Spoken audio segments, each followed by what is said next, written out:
श्याम बाबा को हारे का सहारा यूं ही नहीं कहते।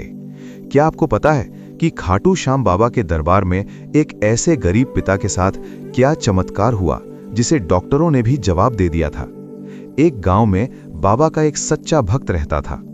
एक दिन उसकी इकलौती बेटी बहुत बीमार पड़ गई। उसके पास इलाज के लिए 1 रुपया भी नहीं था। हार मानकर वो रोते हुए बाबा के मंदिर पहुंचा।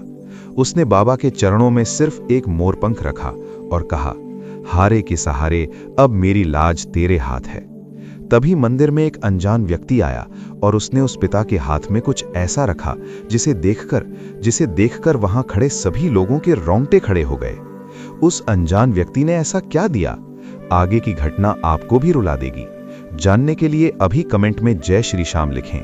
क्या आपको पता है कलयुग में दुख, दर्द, तकलीफ, जीवन की उलझन को कौन दूर कर सकता है? जय श्री श्याम। हम सभी उन्हें हारे का सहारा कहते हैं, कलयुग का देव कहते हैं। जब हम जीवन में हर तरफ से हार जाते हैं तो सिर्फ एक ही दर याद आता है, खाटू वाले का दर। लेकिन क्या आप जानते हैं कि महाभारत के सबसे शक्तिशाली योद्धा वीर बर्बरीक कैसे बने हमारे प्यारे खाटू श्याम? आज हम शीश दान की वो महान और अनसुनी कथा जानेंगे जिसे सुनकर आपकी आंखों से भी आंसू छलक उठेंगे। वीडियो को पूरा जरूर देखिएगा। वीर बर्बरीक महाबली भीम के पोते और घटोत्कच के पुत्र थे। वे बचपन से ही एक अजेय योद्धा थे। उन्होंने भगवान शिव की घोर तपस्या की और उनसे 3 अमोघ बाण तीर प्राप्त किए। ये बाण इतने शक्तिशाली थे कि सिर्फ एक बाण ही पूरे महाभारत के युद्ध को कुछ ही पलों में समाप्त कर सकता था।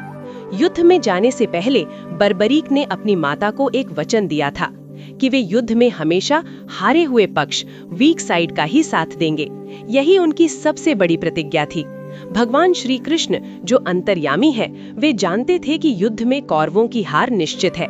अगर बर्बरीक ने अपनी प्रतिज्ञा के अनुसार हारते हुए कौरवों का साथ दिया तो धर्म की हार हो जाएगी। बर्बरीक को रोकने के लिए श्री कृष्ण ने एक साधारण ब्राह्मण का रूप धारण किया।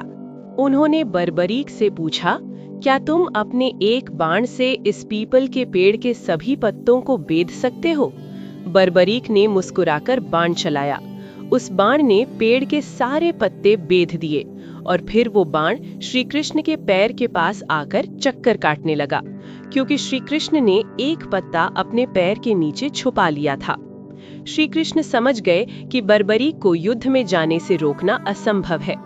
तब उस ब्राह्मण रूपी कृष्ण ने बर्बरीक से दान मांगा। बर्बरीक ने कहा, मांगिए विप्रवर, आप जो मांगेंगे मैं दूंगा। और तब भगवान ने धर्म की रक्षा के लिए बर्बरीक से उनका शीश यानी सिर ही मांग लिया। एक पल के लिए पूरा ब्रह्मांड रुक गया, लेकिन उस महान योद्धा ने 1 सेकंड की भी देरी नहीं की। धर्म की खातिर बर्बरीक ने अपना शीश काटकर अपने हाथों से भगवान श्री कृष्ण के चरणों में अर्पित कर दिया। ऐसा बलिदान आज तक किसी ने नहीं दिया। बर्बरीक की अंतिम इच्छा थी कि वे पूरा महाभारत युद्ध देखें। इसलिए भगवान श्री कृष्ण ने उनके शीश को एक ऊंची पहाड़ी पर स्थापित कर दिया, जहां से उन्होंने 18 दिन का पूरा युद्ध देखा। युद्ध के बाद जब सभी पांडव अपनी अपनी जीत का दावा कर रहे थे, तब बर्बरीक के शीश में बताया कि असली जीत तो सिर्फ श्री कृष्ण की नीति और उनके सुदर्शन चक्र की है। इस महानता और निष्काम भक्ति से प्रसन्न होकर श्री कृष्ण ने बर्बरीक को गले लगा लिया और वरदान दिया, हे वीर, कलयुग में तुम मेरे ही नाम श्याम से पूजे जाओगे और जो भी भक्त सच्चे मन से तुम्हारे दरबार में आएगा, तुम उसके सारे दुख दूर करोगे, तुम हारे का सहारा बनोगे। आज वही शीश राजस्थान के खाटू नगर में विराजमान है और लाखों करोड़ों भक्तों की मुरादें पूरी कर रहा है। अगर इस कथा को सुनकर आपके मन में भी बाबा के लिए प्रेम जागा हो तो कमेंट में पूरे भाव से जय श्री श्याम जरूर लिखें। बाबा की ऐसी ही महिमा और भजन सुनने के लिए हमारे चैनल खाटू स्तुतास को अभी सब्सक्राइब करें। जय श्री श्याम।